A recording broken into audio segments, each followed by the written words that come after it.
Back on TYT Sports, Francis and Jason out in New York. Jason, is the process processed? It seems like he is on his way to being the real deal. He is continuing to prove himself game after game, dropping remarkable points, that this guy is the real deal. So much so, Jason, that he wants to trademark his own name as the process. He wants everyone to be able to enjoy this name with him to make sure no one goes out there and rips it off.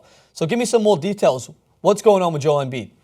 Okay, well, first of all, the first element we got for you is the process trademark that he went to put in. He nicknamed himself. This guy, by the way, we've always said, amazing at social media, the work ethic to get back on the court. He just dropped 26 points in 20 minutes, so let's just put that in perspective. He was on track for 52-point game. Jesus. As a rookie. This guy's a monster. He's averaging almost 2 blocks over his last 4 outings.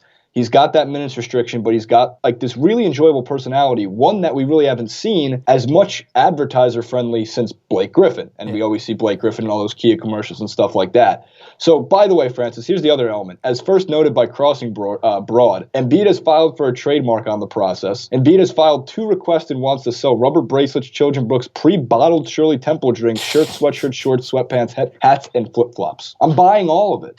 And so are you. Oh, no doubt. But you just mentioned it there. Ad-friendly is exactly the word. I already have an ad in my mind. What about like an Intel advert where some guy's maybe looking at his Mac and he's getting so mad, it's like, this is just processing. And then Joel Embiid comes in with an Intel computer, puts it down, and the process works really quick. And he goes, you got to trust the process, man. Oh, God, that's good. See, this is, it's your calling. Half sports, half advertising. Half working with Joel Embiid. Well, by the way, if we throw up this picture of him recently, he's filling out. He looks huge. I mean, he's always been a big character, but this is one thing that I think you're going to have to see in a lot of these players. I know Kevin Durant is a man in his own league where he never really had to add that weight to his game because of those long, gangly limbs that you can just get over anyone. But a lot of these athletes, when you look at players in this league, you got to grow as a man, you got to grow as a player, you got to be able to grow into your own physique. And I think when you're going to look at someone like Brandon Ingram or anyone else, like you really need to start to fill out your physique in order to compete with these monster athletes in there. The process is already, I think he's processed. Like if he processes any more so, I want to know what he's doing in the gym and I want to mimic that because I want to start looking like that and finish out this process. Seriously, then you can start averaging, 2 blocks a game over 20 minutes a contest. Francis, even better was after he dropped the 26 points, he went to a bar in Philadelphia and he wore his own jersey. Take a look. Of course we have the element. Oh. Please tell me that wasn't the same one he wore that day and that he washed. No. It was a newly washed one. He wore a different one. I think that would have been even better if he just came straight from the game in his jersey, just threw on a pair of pants and walked straight into the bar. I wouldn't care. I mean, when you're playing that well, and the city of Philadelphia needs someone to get behind and root for.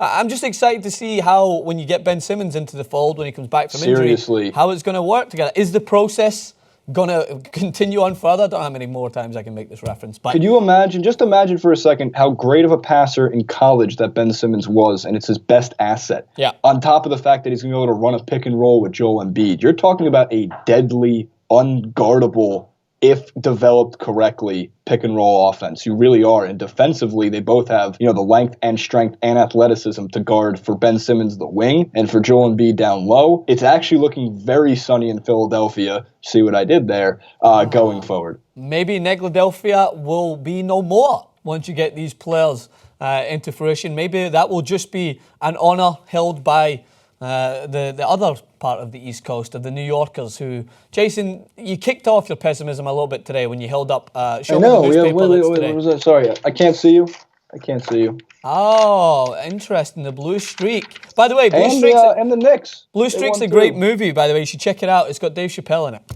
Meet and beat. What a headline. All right. Make sure to stay tuned. Plenty more stories coming on the process. We will not cover enough of this guy. We will continue as long as he continues to do these remarkable things, keeps his social media persona at that highest level, and his performance on the court. Jason Rubin 91, shooting some clips out of NYC today, I believe. Jason, who's joining you on in YouTube Space New York? We'll be meeting Emma Vigeland, who's from TYT Politics, and the only reason she's allowed on the show is because she also happens to be a New York Giants fan. You didn't hear me, did you? Yeah, I did. I was just holding my face like in this plain dull emotion, as to say. Jason will give anyone a camera and a platform as long as they join him in their love of New York sports and their loathing of everyone else. If they're a true fan, none of that BS bandwagon bullcrap that I see sometimes. All right. Let us know what you guys think in the comments. Is the process one of your favorite superstars in the NBA at the moment? Because he certainly is making his way up in my list. Come back again and subscribe to TYT Sports.